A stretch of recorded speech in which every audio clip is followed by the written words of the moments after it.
لله نحمده ونستعينه ونستغفره ونعوذ بالله من شرور أنفسنا ومن سيئات أعمالنا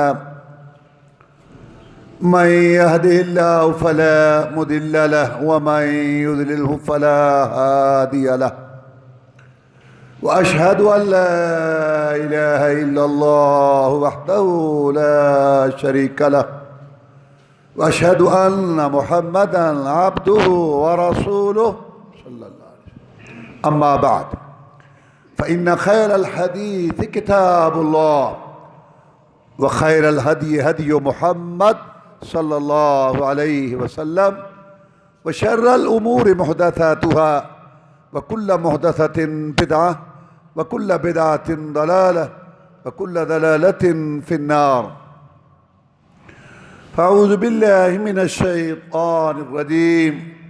وإذ يرفع إبراهيم القواعد من البيت وإسماعيل ربنا تقبل منا إنك أنت السميع العليم وتب علينا إنك أنت التواب الرحيم ربنا واجعلنا مسلمة لك وأرنا مناسكنا وتب علينا إنك أنت التواب الرحيم ربنا وابعث فيهم رسولا منهم يتلو عليهم آياتك ويعلمهم الكتاب والحكمة ويزكيهم إنك أنت العزيز الحكيم.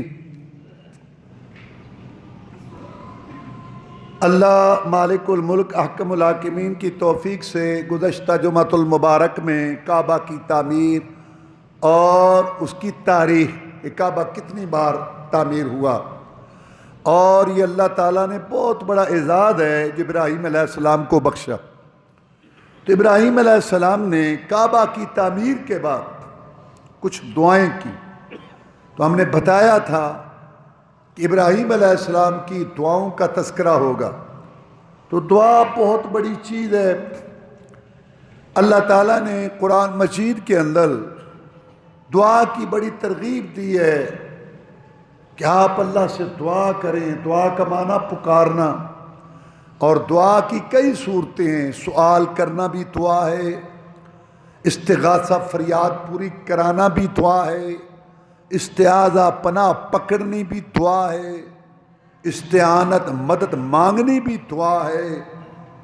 تو دعا کی بہت ساری شکلیں بنتی ہیں، یعنی سوال کرنا، پکارنا، مدد مانگنا، فریاد پوری کرانا، یہ سب کچھ اللہ تعالیٰ سے ہونا چاہیے. قرآن مجید میں اللہ تعالیٰ نے دعا کو عبادت کہا ہے.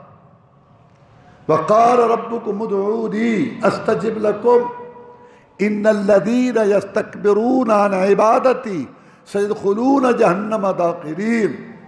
اللہ فرماتے ہیں کہ اللہ تعالیٰ کو پکارو، میں تمہاری دعائیں سنوں گا.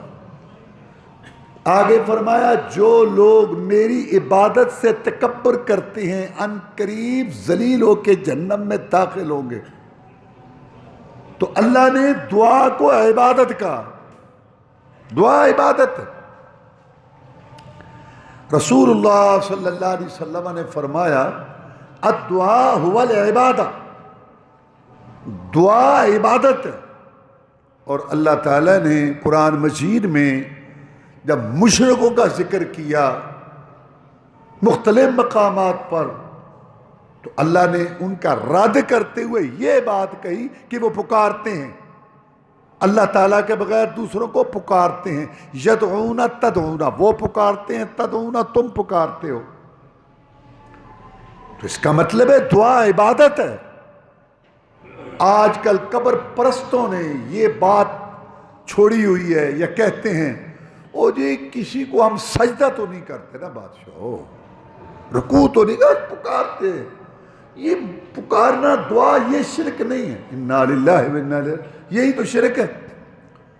میں نے بتایا قرآن مجید میں جب مشرکوں کا اللہ نے رد کیا یدعون تدعون کہہ کے، وہ پکارتے ہیں یا تم پکارتے ہو. یہ تو بڑی عجیب بات ہوئی. نہ رہے بانس نہ بجے بانسری. جب یہ بات ہی طے ہوگی کہ دعا شرک نہیں ہے تو پھر جو مرضی کرتے ہو، غلط بات ہے۔ دعا عبادت ہے اور یہ اللہ تعالیٰ سے کرنی چاہیے۔ اللہ تبارک و تعالیٰ ہی دعائیں سنتا ہے۔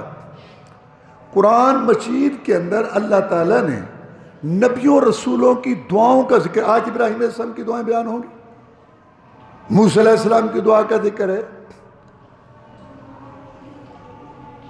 اسی طرح نوح علیہ السلام کی دعا کا ذکر ہے، یونس علیہ السلام کی دعا کا ذکر ہے۔ سب نے اللہ کو پکارا، بغیر وسیلے واسطے صدقے طفیل کے پکارا۔ نبیوں رسولوں میں بھی درجے تھے، اونچے درجے کے نبی رسول تھے، ان سے کم درجے کے تھے، تو کم درجے والوں نے بڑے رسولوں کا واسطہ وسیلہ پیش نہیں کیا۔ جناب محمد الرسول اللہ صلی اللہ علیہ وسلم نے صبح و شام کی دعائیں سکھائیں، گھر میں جانے آنے کی، بازار میں جانے کی، کھانے پینے کی، لباس پہننے کی۔ رسول اللہ صلی اللہ علیہ وسلم کی کسی دعا کے اندر وسیلہ صدقہ طفیل نہیں۔ صحابہ کرام رضوان اللہ علیہ مجمعین جو دعائیں کرتے تھے وہ رسول اللہ صلی اللہ علیہ وسلم یا پہلے نبیوں رسولوں کا واسطہ طفیل صدقہ پیش نہیں کرتے تھے، کیونکہ واسطے طفیل صدقے کا مطلب ہے کہ اللہ پر کسی کا حق ہے، اللہ تعالیٰ کے اوپر کسی کا حق ہے، ہم اس کا واسطہ دیتے ہیں۔ یعنی گویا ہم یہ سمجھتے ہیں کہ اللہ تعالیٰ اس کی طاقت کے آگے یا اس کی محبت کے آگے مجبور ہے، اور یہ کفر ہے۔ اللہ تعالیٰ نے قرآن مجید میں جس بات کا بھی ذکر کیا نا کہ نبی آپ سے سوال کرتے ہیں تو آگے اللہ نے قول کہا، یسألونک عن الانفال، یہ آپ سے پوچھتے ہیں غنیمتوں کے متعلق، قول کہہ دے غنیمتوں کا معاملہ اللہ کے سپرد ہے، اللہ اپنے رسول کو بتائے گا۔ یسألونک، یہ آپ سے پوچھتے ہیں الیتامی، یتیموں کے متعلق، قل کہہ دے اصلاح لہم خیر، اصلاح کی پالیسی جاری رکھو۔ یسألونک ماذا ینفقون، یہ آپ سے پوچھتے ہیں کیا خرچ کریں، قل العفو، جو آپ کے اخراجات سے زائد ہے خرچ کرو۔ جہاں بھی قرآن مجید میں اللہ نے فرمایا آپ سے پوچھتے، آگے قل کہا، قل کہہ دے قل، لیکن جب بات دعا کی آئی وَإِذَا سَأَلَكَ عِبَادِي عَنِّي فَإِنِّي قَرِيبٌ أُجِيبُ دَعْوَةَ الدَّاعِ إِذَا دَعَانِ فَلْيَسْتَجِيبُوا لِي وَلْيُؤْمِنُوا بِي لَعَلَّهُمْ يَرْشُدُونَ۔ جب آپ سے سوال کریں میرے بندے میرے بارے میں قریب ہوں، جہاں قل نہیں کہا۔ جب آپ سے سوال کریں میرے بندے میرے بارے میں قریب ہوں، یہاں قل نہیں کہا کہ تو کہہ دے، نہیں کہا۔ کیوں؟ یہاں معاملہ دعا کا تھا، عابد معبود کا تھا، ساجد مسجود کا تھا، اللہ اور بندے کا تھا، مالک اور نوکر کا تھا۔ یہاں سے اللہ تعالیٰ نے قل لفظ ذکر نہیں کیا، یہ بتانے کے لیے کہ دعا براہ راست ہو۔ اور میں دعا کرنے والے کی دعا کا جواب دیتا ہوں، کب؟ جب وہ مجھے پکارے۔ جب وہ کسی کو پکارے تو میں کیوں جواب دوں؟ یا مجھے پکارتے ہوئے کسی کا واسطہ زندے مردے کا دے، میں کیوں جواب دوں؟ میں اس وقت جواب دوں گا جب مجھے پکارے۔ دعا کی بڑی اہمیت ہے، اور دعا کو عبادت کیوں کہا؟ کیونکہ دیکھیں نا، ہم عبادت کرتے ہیں، ہاتھ باندھتے ہیں، اللہ کے آگے حمد ثنا کرتے ہیں، عاجزی کرتے ہیں، پھر ہم رکوع کرتے ہیں، تسبیح تحمید کرتے ہیں، پھر ہم سجدہ کرتے ہیں کہ یا اللہ میں تیرے سامنے کھڑا تھا عاجزی کے ساتھ، پھر میں جھک گیا، اب جو میرے جسم میں سب سے اشرف جگہ ہے نا، سب سے اشرف اعلیٰ جگہ پیشانی، وہ میں نے زمین پر رکھ دی، اور کیا کہا میں نے؟ سبحان ربی الاعلیٰ، پاک ہے میرا رب بلند، میں تو زمین پہ پڑا ہوں، میں تو خاک نشین ہوں، میں تو آج ہی انکساری میں ہوں، میں تو کچھ بھی نہیں ہوں، لیکن جس سے میرا تعلق ہے نا وہ بہت اعلیٰ بلند ہے۔ ہم نے یہ عبادت پیش کی اور پھر ہم اتحیات بیٹھے تو ہم نے کہا التحیات للہ والصلوات والطیبات، یا اللہ زبانی، مالی، بدنی باتیں سب تیرے لیے، کسی اور کے لیے نہیں۔ اور اس کے بعد ہم نے درود شریف پڑھا اور دعائیں مانگی، دعائیں ہیں نا تشہد میں، اور نماز کے بعد بھی ہم نے دعا مانگی۔ تو وہ ساری عاجزی، ساری انکساری، رکوع، سجدہ، خشوع، خضوع، رونا گڑ گڑانا، گریہ زاری، وہ ساری عبادت کا خلاصہ کیا نکلا آخر میں؟ دعا۔ اس لیے دعا عبادت ہے کہ ساری عبادت کا خلاصہ ہے۔ اور یہاں مشرکوں نے یہ بات کہہ دی، وہ جی دعا مانگنے میں کوئی حرج کیوں نہیں حرج؟ تو دعا کی اہمیت بتا رہا ہوں۔ اور پھر یہ بھی میں آپ کو بتانا چاہتا ہوں کہ دعا انسان کی کبھی ضائع نہیں جاتی۔ مومن کی مثال دی گئی ہے حدیث میں کھجور کے درخت کے ساتھ، جتنی بھی آندھی چلے، جتنی بھی آندھی چلے، جتنی بھی آندھی چلے، کھجور کا پتا نہیں گرتا، ٹوٹ جائے گی، تنا اس کا ٹوٹ جائے گا، جڑ سے پتا نہیں گرتا اس کا۔ ایک یہ بات اور ایک یہ بات کہ کھجور، جڑ، تنا، اس کی چھال، اس کی لکڑیاں، اس کے پتے، اس کا خوشہ شروع سے جو پیدا ہوتا ہے، وہ جو موٹا سا جس سے لغریں نکلتی ہیں، جس میں وہ ڈوک کے پھل لگتا ہے، اس کا جو پیچھے جہاں سے وہ نکلتا ہے موٹا سا، اس کے اندر ایک چیز ہے، جمار کہتے ہیں اس کو، وہ کھانے کے کام آتا ہے۔ پھر کھجور کی جتنی بھی قسمیں ہیں، ابتدائی ہے جس کو ہم ڈوکا کہتے ہیں، پھر پک جاتی ہے، کیونکہ ہمارے پاس تو زیادہ نام نہیں ہے نا اردو میں، لیکن عربی میں تو علیحدہ علیحدہ نام ہے۔ شروع والے کو بسر کہتے ہیں، اور جب پک جائے کھانے کے وہ جو قابل ہو اس کو رطب کہتے ہیں، اور جب خشک ہو جائے تو اس کو تمر کہتے ہیں۔ ہمارے پاس تو وہ اردو تو کنگلی ہے نا۔ تو میں کہنا یہ چاہتا ہوں کہ ابتدا میں پکنے کے بعد خشک ہو جائے تب سب کارآمد ہے، گٹھلی بھی کارآمد ہے۔ تو مسلمان کی مثال کھجور کے ساتھ دینے کا مطلب یہ ہے دو باتیں، کہ مسلمان کا کوئی کام بے فائدہ نہیں ہونا چاہیے، اور دوسری بات کہ مسلمان کی دعا کبھی ضائع نہیں جاتی۔ حدیث میں اس کی وضاحت ہے، رسول اللہ صلی اللہ علیہ وسلم نے فرمایا کہ جب آدمی دعا کرتا ہے تو اللہ تعالیٰ یا تو فوری قبول کر لیتے ہیں جو وہ مانگ رہا ہے، اور یا اس کی وجہ سے کوئی مصیبت، حادثہ ٹل جاتا ہے۔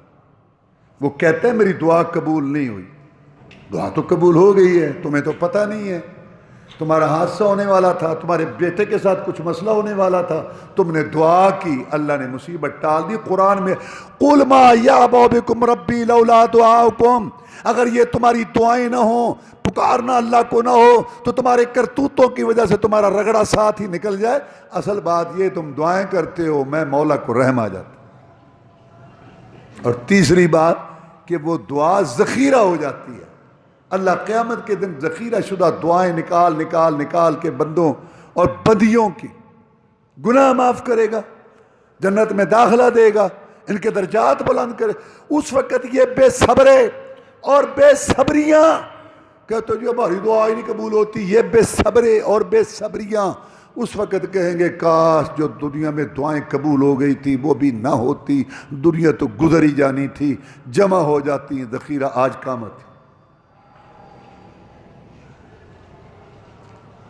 تو ابراہیم علیہ السلام نے سب سے پہلی دعا کیا مانگی؟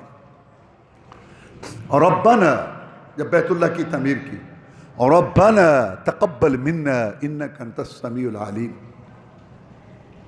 اے رب ہمارے، ربنا تقبل منا انک انت السمیع العلیم، ربنا واجعلنا مسلمین لک ومن ذریتنا امة مسلمة لک وَأَرِنَا مَنَاسِكَنَا وَتُبْ عَلَيْنَا إِنَّكَ أَنْتَ التَّوَّابُ الرَّحِيمُ ربنا وابعث فيهم رسولا منهم يتلو عليهم آياتك ويعلمهم الكتاب والحکمہ ويزكيهم إنك أنت العزيز الحكيم.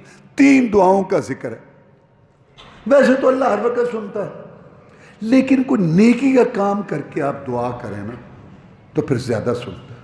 آپ دعا کریں اللہ سے، لیکن اگر آپ قرآن کی تلاوت کر کے دعا کریں، 2 نفل پڑھ کے دعا کریں، کوئی صدقہ خیرات کر کے دعا کریں، کسی ضرورت مند کی ضرورت پوری کر کے دعا کریں تو پھر دعا زیادہ سن جاتی.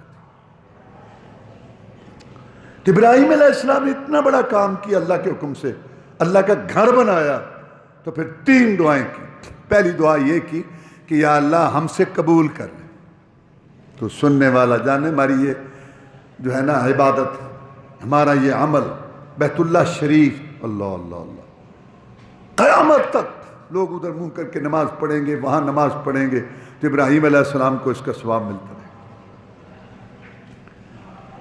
کہ یا اللہ یہ عمل ہم سے قبول کر لے. یہ ہے اصل بات کہ عمل کرو اور پھر اللہ سے دعا کرو راتوں کو اٹھ کے کہ یا اللہ ہمارا یہ عمل قبول کر.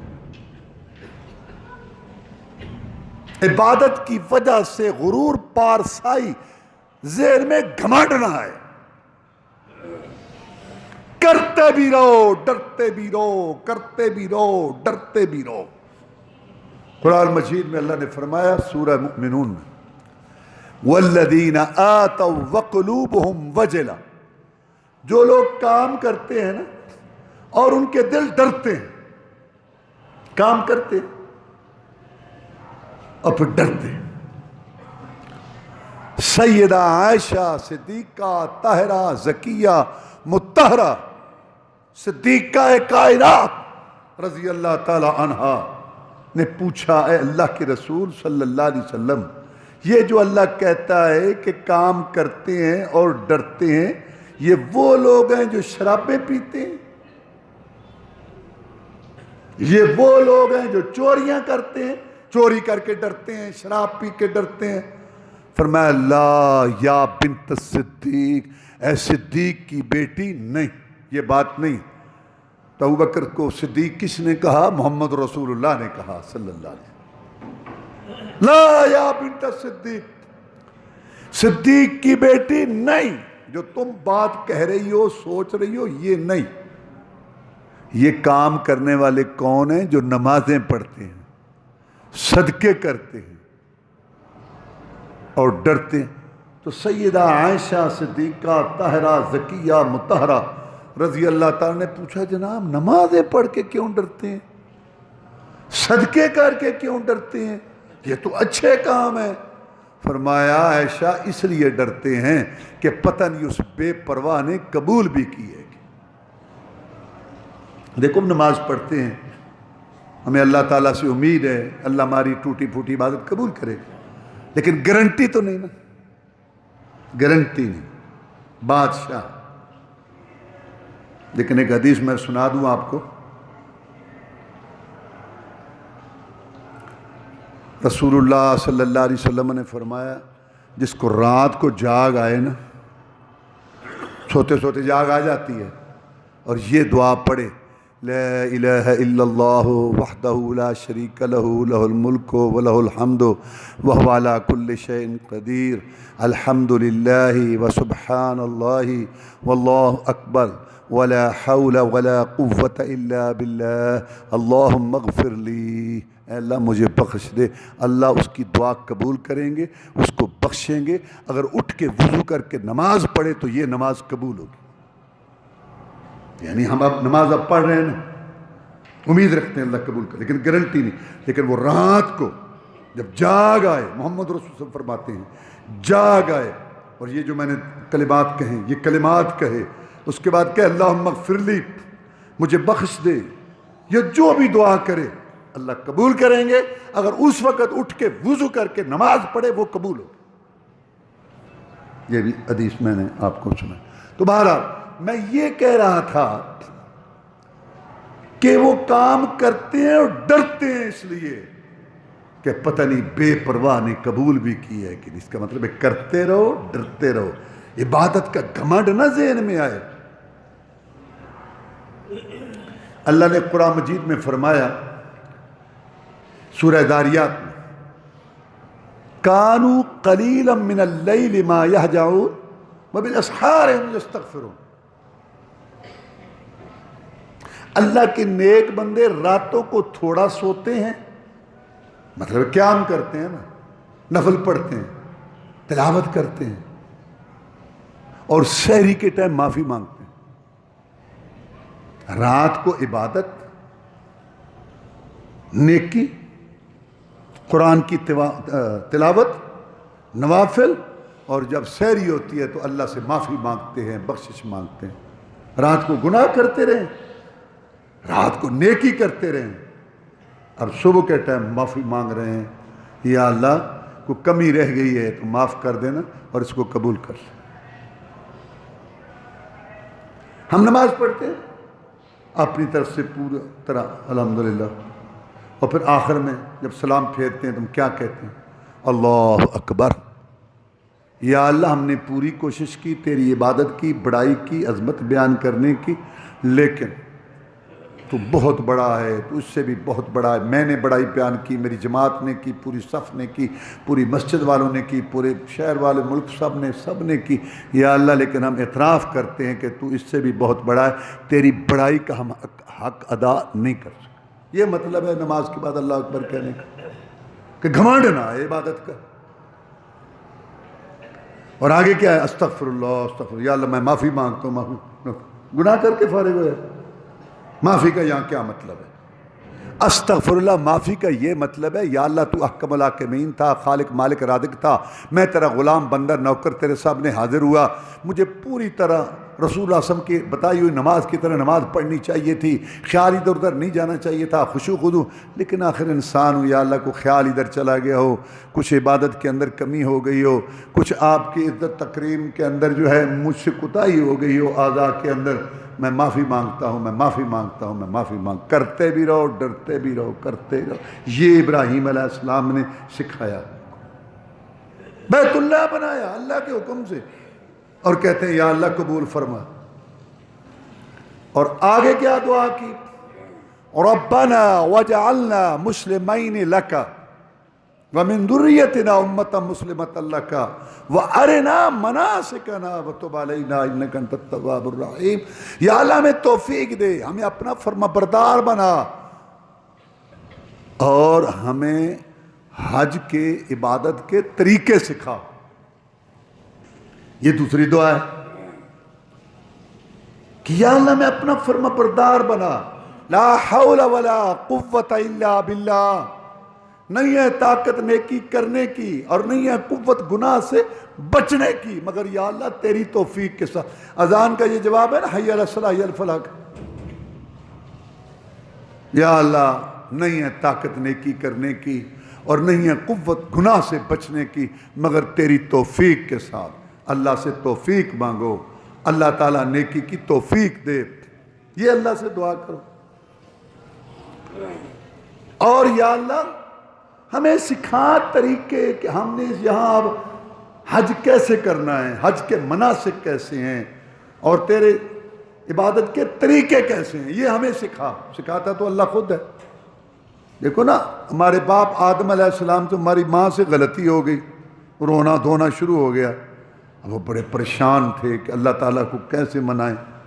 اللہ نے خود کلمے سکھائے، قرآن کہتا ہے فَتَلَقَّى آدَمَ مِن رَبِّهِ كَلِمَاتٍ، آدم علیہ السلام نے رب سے کلمے سیکھے، اللہ نے سکھائے کہ میرے بندے آدم، میری بندی ہوا، یہ کہو مجھے ربنا ظلمنا انفسنا وان لم تغفر لنا وترحمنا لنکونن من الخاسرین، اے رب ہمارے بخش دے ہمارے گناہ، اگر تو نے معاف نہ کیا، رحم نہ کیا، ہم تو نقصان اٹھانے والوں میں سے ہو جائیں گے۔ اللہ نے خود سکھائے کلمے، ہمارے بابا ہماری ماں کو یہ کہو میں تمہیں معاف کروں گا، خود سکھاتا ہے۔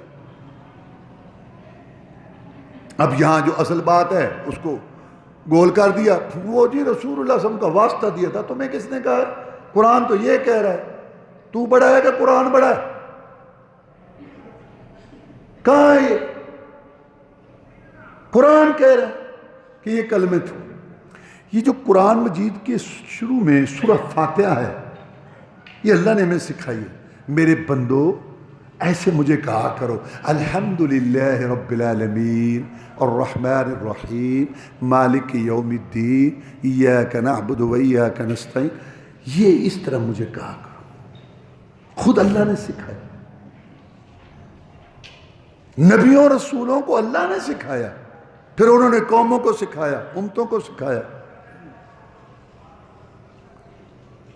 تو یہاں سے یہ بات ثابت ہوئی کہ جیسے عبادت کرنی ضروری ہے نا، ایسے یہ بھی ضروری ہے کہ عبادت وہ جو اللہ اور اس کا رسول سکھائے، اپنی مرضی نہیں.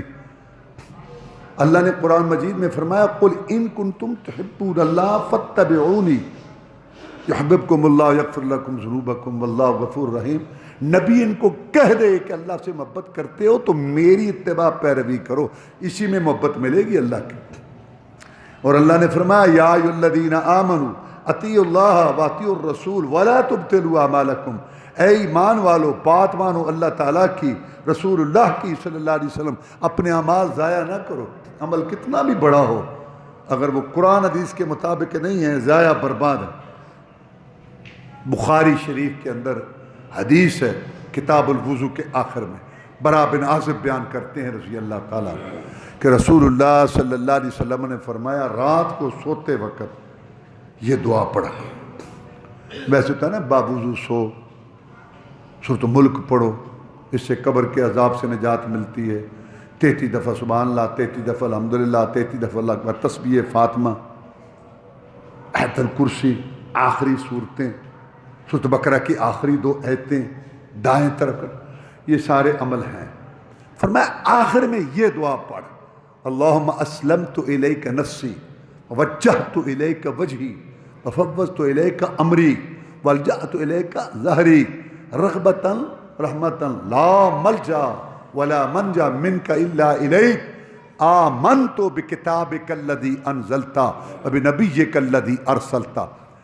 آخری لفظ یہ تھے کہ میں ایمان لایا تیری کتاب پر یا اللہ جو تو نے نازل کی، اور تیرے نبی پر ارسلتا جس کو تو نے بھیجا. وہ کہتا ہے کہ آپ مجھ سے سنیں. آپ نے مجھے دعا سکھائی نا، آپ کو اللہ نے سکھائی، آپ نے مجھے سکھائی، اب آپ مجھ سے سنیں. فرمایا سنا. جب دعا سنائی تو میں نے نبی لفظ کی جگہ رسول کا پڑھا. ایک رسول ہوتا ہے، ایک نبی ہوتا ہے. رسول وہ ہوتا ہے جس کو اللہ نئی کتاب، نئی شریعت دیتا ہے، پھر صدیاں گزرتی ہیں، اس رسول کی لائی ہوئی کتاب شریعت کو اللہ تعالیٰ آگے پہنچاتے ہیں نبیوں کے ذریعے. اس علاقے کا نبی، اس علاقے کا نبی، ایک ایک وقت میں کئی کئی نبی ہوتے تھے، وہ پہنچاتے تھے. پھر جب صدیاں گزر جاتی تھیں، لوگ غلطی پر آ گئے، گمراہی پہ آ گئے، وہ شریعت مٹ گئی، وہ شریعت لوگوں کو پوری طرح یاد نہ رہی، پھر ایک رسول آ جاتا. رسول وہ ہوتا جو نئی کتاب، نئی شریعت لے کر آئے، اور نبی اس کی لائی ہوئی شریعت، اس کی لائی ہوئی کتاب کی آگے تبلیغ کرتے ہیں. یہ فرق ہے. تو رسول اونچا ہے، نبی اس سے کم ہے. ہر رسول نبی ہوتا ہے، ہر نبی رسول نہیں ہوتا. کیوں؟ بنیادی تعلیمات تو ایک ہے. مثلا اللہ کو ایک مانو، شرک نہ کرو. نبی آتے ہیں، رسول آتے ہیں، دنیا فانی ہے، آخرت باقی رہنے والی ہے، اور جنت ہے، جہنم ہے، فرشتے ہیں، پل صراط. یہ سارا معاملہ، یتیم کا مال نہیں کھانا، ظلم، یہ وہ باتیں ہیں جو ہر کتاب، ہر شریعت میں، ہر نبوت، ہر رسالت میں تھی. تو چونکہ رسول یہ پہنچاتا ہے اس لیے وہ نبی ہے. چونکہ نئی کتاب ہے، نئی شریعت ہے، رسول بھی ہے. ہر رسول رسول بھی ہے، نبی بھی ہے، لیکن ہر نبی رسول نہیں ہے. تو سمجھ آپ کو آگے کہ رسول افضل ہے. تو اس نے جب دعا سنائی تو نبی لفظ کی جگہ رسول کا پڑھا. یا ارسلتا جو ہے اس کے لحاظ سے رسول تھا لفظ، بہرحال جو بھی اس کے ذہن میں آئی بات، اس نے نبی لفظ کی جگہ رسول کا پڑھا، حالانکہ آپ نے اس کو جو سکھایا تھا وہ نبی کا لفظ تھا۔ وَبِنَبِيِّكَ الَّذِي أَرْسَلْتَ، میں ایمان لایا تیری کتاب پر جو تو نے نازل کی اور تیرے نبی پر جس کو تو نے اس کو بھیجا۔ تو اس نے رسول کا پڑھا اپنی طرف سے۔ اب آپ کو سمجھ آ رہی ہے کہ محمد رسول صاحب رسول بھی ہیں، نبی بھی ہیں، اور رسول اونچا لفظ ہے، اس نے اپنی طرف سے اونچا لفظ پڑھا۔ آپ نے اس کو روکا نہیں، نبی کا پڑھ، بحیثیت معلم کے، مربی کے، مرشد کے، سمجھانے والے کے، جو لفظ میں محمد صلی اللہ علیہ وسلم نے منہ سے نکالا وہی نکالو گے تو ثواب ملے گا۔ کوئی مائی کا لال اس سے علاوہ کوئی اور لفظ نکالے گا تو اجر نہیں ملے گا، ثواب نہیں ملے گا۔ لوگوں کے لیے تو یہ بات ہی کوئی نہیں، وہ جی کچھ نہیں ہوتا، کچھ نہیں ہوتا، یہ درود، او کچھ نہیں ہوتا، درود وظیفہ، او جی کچھ نہیں ہوتا یار، یہ دعا ایسے تو نہیں ہے۔ حدیث میں تو اللہم انت السلام ومنک السلام تبارک یا ذا الجلال والاکرام، یہ بھی لے کے جرجع السلام حینا ربنا بالسلام وادخلنا دارس، یہ کہاں سے؟ او جی کچھ نہیں ہوتا۔ کچھ کیوں نہیں ہوتا؟ نبی گھر سے بے گھر ہوا، نکیلے پتھروں پر چلا، مارے کھائیں، گلاب کے پھول جیسا چہرہ زخمی کرایا، کلیوں جیسے دانت شہید کرائیں، یہی جھگڑا تھا۔ ایسے کرو جیسے میں کہتا ہوں کچھ نہیں ہوتا، تو نبی تو نبی ہے، امتی ہے کہ نبی ہے تو؟ لوگوں کو یہ نہیں سمجھ آ رہی، ہمارے لیے زندگی موت کا مسئلہ ہے۔ ہم دیکھو رسول اللہ کو رسول ماننے کے دو مطلب ہیں، جو کیا وہ کریں گے، جو نہیں کیا نہیں کریں، یہ ہے رسول۔ تو بات یہ چل رہی تھی کہ جیسے عبادت ضروری ہے، دعا ضروری ہے، وظیفہ ضروری ہے، اذکار ضروری ہے، تو ایسے کرو جیسے اللہ اور اس کے رسول نے، اپنی طرف سے نہیں۔ دوسری بات ہمیں یہاں یہ سمجھ آئی، 3 آدمی آئے، رسول اللہ صلی اللہ علیہ وسلم موجود نہیں تھے۔ آپ کی زوجہ محترمہ ہماری ماں سے پوچھا کہ اللہ کے رسول صلی اللہ علیہ وسلم رات دن کیسے گزرتے ہیں؟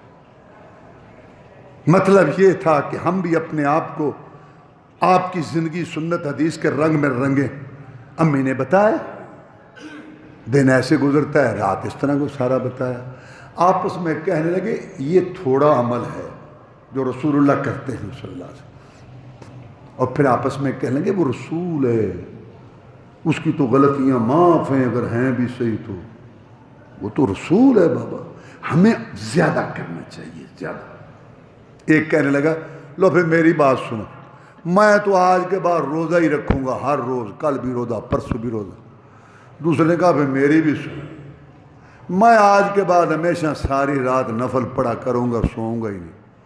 تیسرے نے کہا میری بھی سنو، میں شادی نہیں کروں۔ اب ان کی نیت بری تھی یا نیک تھی؟ عبادت کے، یہ صحابہ کرام تھے رضوان اللہ علیہ مجمعین، یہ قرآن کے گواہ تھے، یہ رسول اللہ صلی اللہ علیہ وسلم کے شاگرد تھے۔ آپ گھر میں آپ کو بتایا جاتا تھا یہ بات ہوئی، یہ واقعہ ہوا، کسی نے سارا بتایا ہے، وہ قرآن آ رہا تھا، وہی آ رہی تھی، وہ رسول تھا، اللہ کے حکم سے اصلاح کر رہا تھا، یہ صحیح ہے، یہ غلط ہے، یہ کرو، یہ نہ کرو، بتایا گیا آپ کو۔ آپ نے آدمی کو بھیجا، بلاؤ، وہ آ گیا۔ آپ نے پوچھا آپ نے یہ باتیں کہیں؟ جی۔ پھر پہلے تو آپ نے اصول کی بات فرمائی کہ سنو، انی اعلمکم واتقاکم للہ، میں پوری دنیا میں سب سے زیادہ علم رکھنے والا، جاننے والا ہوں، مجھ سے بڑا عالم کوئی نہیں ہو سکتا، اور میں سب سے بڑا متقی، متقی کے معنی عمل کرنے والا، سب سے زیادہ عمل کرنے والا، متقی، اللہ سے ڈرنے والا میں ہوں۔ انسان کے مرتبے کے لیے 2 باتیں ہیں، علم اور عمل۔ علم کا بھی آخری درجہ میں محمد کے پاس ہے صلی اللہ علیہ وسلم، عمل کا بھی آخری درجہ میں محمد کے پاس ہے صلی اللہ علیہ وسلم۔ نہ تو کوئی علم میں مجھ سے بڑھ سکتا ہے اور نہ کوئی عمل میں مجھ سے بڑھ سکتا ہے۔ جب یہ بات طے ہو گئی تو پھر سنو، میں رات کو سوتا بھی ہوں، عبادت بھی کرتا ہوں، میں روزہ رکھتا بھی ہوں، چھوٹا ہوں، نفلی، فرضی تو رکھنے ہیں سارے، نفلی روزہ رکھتا بھی ہوں، چھوٹا۔ صحابہ کرام کہتے ہیں رضوان اللہ علیہ مجمعین کہ رسول اللہ صلی اللہ علیہ وسلم جب روزے رکھتے تھے نا نفلی، بس رکھتے ہی رکھتے تھے. ہم کہتے اب نہیں چھوڑیں گے، اور پھر چھوڑتے تھے افطاری روزہ ہی نہیں ہے، اور ہم کہتے اب نہیں رکھیں گے.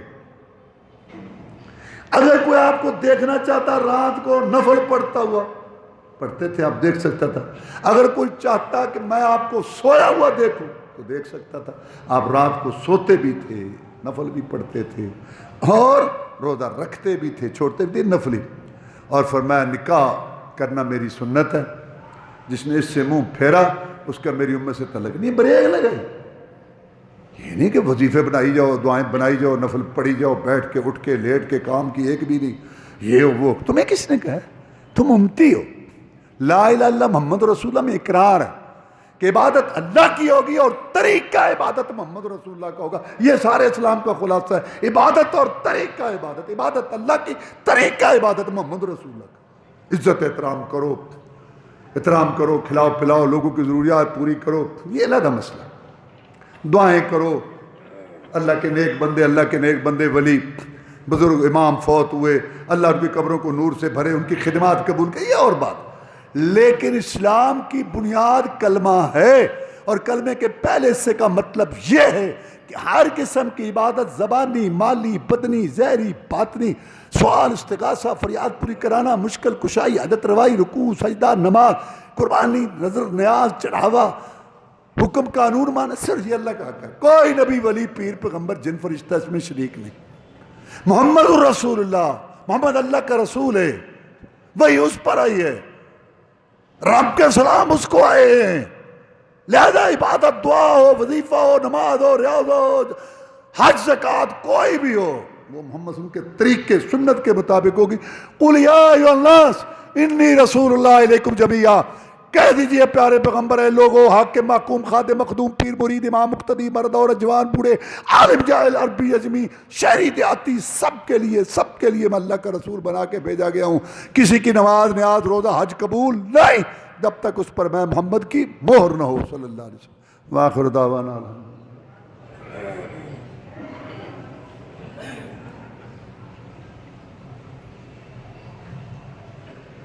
ان الحمد لله نحمده ونستعينه ونستغفره ونعوذ بالله من شرور انفسنا ومن سيئات اعمالنا.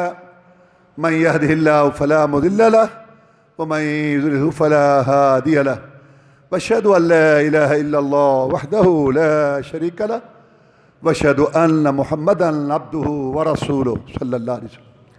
اما بعد فان خير الحديث كتاب الله وخير الهدي هدي محمد صلى الله عليه وسلم وشر الأمور محدثاتها وكل محدثة بدعة وكل بدعة ضلالة وكل ضلالة في النار. ابراہیم علیہ السلام کی پہلی دعا یہ تھی کہ یا اللہ ہمارا یہ عمل قبول کر، اور دوسری دعا یہ تھی کہ ہمیں عبادت کے طریقے، حج کے طریقے سکھا.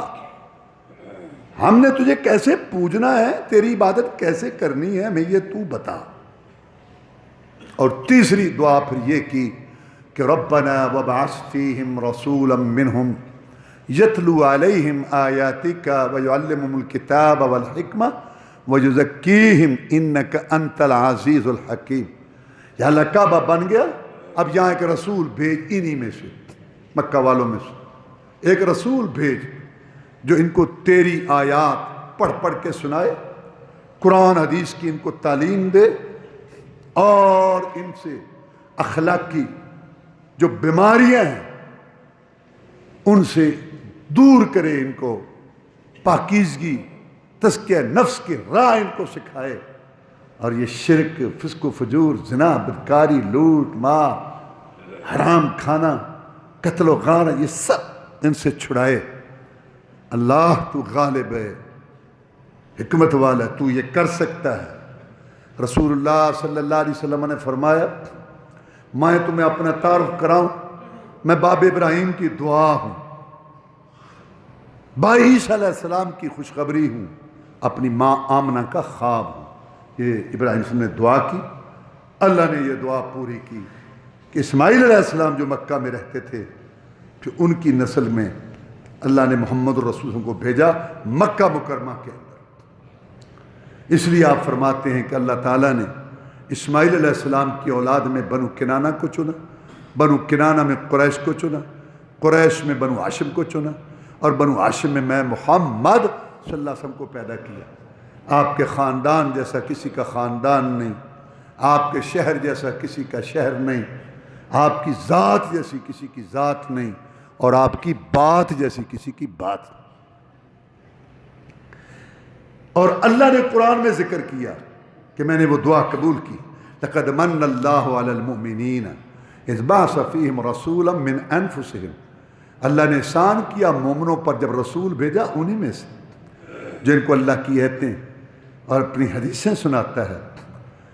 اس سے پہلے یہ کھلی گمراہی میں تھے، قرآن حدیث نہیں آیا تھا، دنیا گمراہ تھی، قرآن حدیث آ گیا، لوگ ہدایت پر آ گئے۔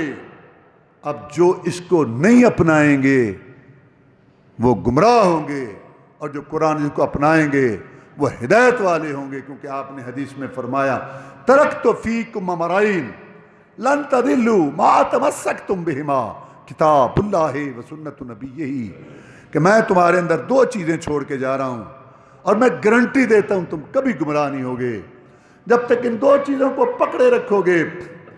شرک و بدعت کی آندیاں آئیں، گمراہی کے جھکڑ چلیں، بے حیائی کے طوفان آئیں، میں محمد گارنٹی دیتا ہوں صلی اللہ علیہ وسلم تم کبھی گمراہ نہیں ہوگے جب تک تم ان دو چیزوں کو پکڑے رکھو گے، ایک رب کا قرآن، ایک میں محمد کا فرمان صلی اللہ علیہ وسلم۔ کلمے میں دو کا ذکر اللہ رسول، اذان میں دو کی گواہی اللہ رسول، خطبے میں دو کا اعلان اللہ رسول، اتحیات تشہد میں دو کا اقرار اللہ رسول، اور قرآن میں اطیعوا اللہ واطیعوا الرسول، یا بات اللہ کی مانو یا رسول اللہ کی مانو، تیسری کی بات ہی کوئی نہیں۔ اور جب مریں گے قبر میں جائیں گے پہلا سوال رب کا، دوسرا رسول کا صلی اللہ علیہ وسلم۔ آپ نے کیا پہنچایا؟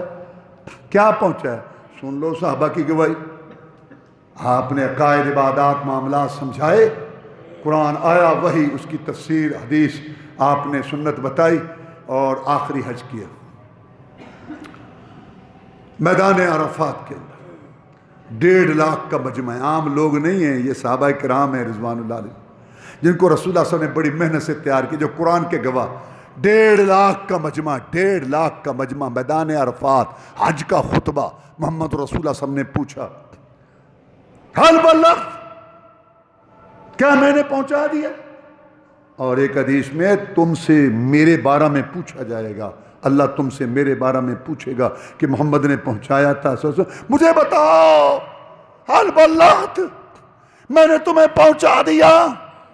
عرفات کا میدان تھا، یوم عرفہ، حج کا دن، 1.5 لاکھ کا مجمع، صحابہ کرام کا رضوان اللہ علیہ مجمعین۔ انہوں نے کہا قد بلغت وأدیت ونصحت، ہم گواہی دیتے ہیں کہ تو نے تبلیغ کر دی، ڈیوٹی ادا کر دی، اور اپنی خیر خواہی جو ہے اس کا حق ادا کر دیا۔ آپ نے ان کو کیا پہنچایا تھا؟ یا قرآن یا حدیث، کتاب سنت، قال اللہ قال رسول۔ 1.5 لاکھ مجمع صحابہ کا مسلمانوں، انہوں نے گواہی دی کہ قرآن حدیث پوری تبلیغ ہے، قرآن حدیث پوری محمد رسول کی ڈیوٹی ہے، اور قرآن حدیث محمد رسول کی پوری خیر خواہی ہے، اس کے علاوہ کوئی بات نہیں۔ یہ اقرار ہوا۔ تو پھر آپ نے کیا کہا؟ ان امورکم الجاہلیہ موضوعۃ تحت قدمی ہاتین، جب تم اقرار کر رہے ہو کہ میں نے تمہیں اللہ کا دین پہنچا دیا، تو پھر سن لو تمہارے جاہلی رسم و رواج، تمہارے طریقے، تمہاری جاہلی سوسائٹیوں کے تقاضے، اور تمہارے مذہبی پیشواؤں کے قول، اور تمہاری دنیا کے سارے دستور نظام میں محمد کریم صلی اللہ علیہ وسلم کے پاؤں کے نیچے مسل کے رکھ دیے گئے ہیں۔ آج کے بعد عبادت ہوگی تو ایک اللہ کی ہوگی، اور اطاعت ہوگی تو میں محمد رسول اللہ کی ہوگی۔ اور پھر اللہم اشہد، اللہم اشہد، اللہم اشہد، یا اللہ گواہ رہے، گواہ رہے، یہ اقرار کر رہے ہیں کہ ہدایت صرف وہ ہے جو میں نے ان کو دی، قرآن حدیث۔ اس کے بعد پچر لگانے کیا کیا مانا، امت کو سمجھ نہیں آ رہی مسئلے کی۔ اللہم اعز الاسلام والمسلمین، اللہم انصر الاسلام والمسلمین، اللہم انصر الجہاد والمجاہدین، اللہم نجی اخواننا من السجون، اللہم اشف مرضانا ومرضى المسلمین، اللہم اکفنا بحلالک عن حرامک واغننا بفضلک عمن سواک، اللهم اغفر لنا وللمؤمنين والمؤمنات والمسلمين والمسلمات. اللهم استر عوراتنا وامن رواتنا. اللهم انا نسألك الجنة الفردوس. اللهم اجرنا من النار. سبحان ربك رب العزة عما يصفون وسلام على المرسلين والحمد لله.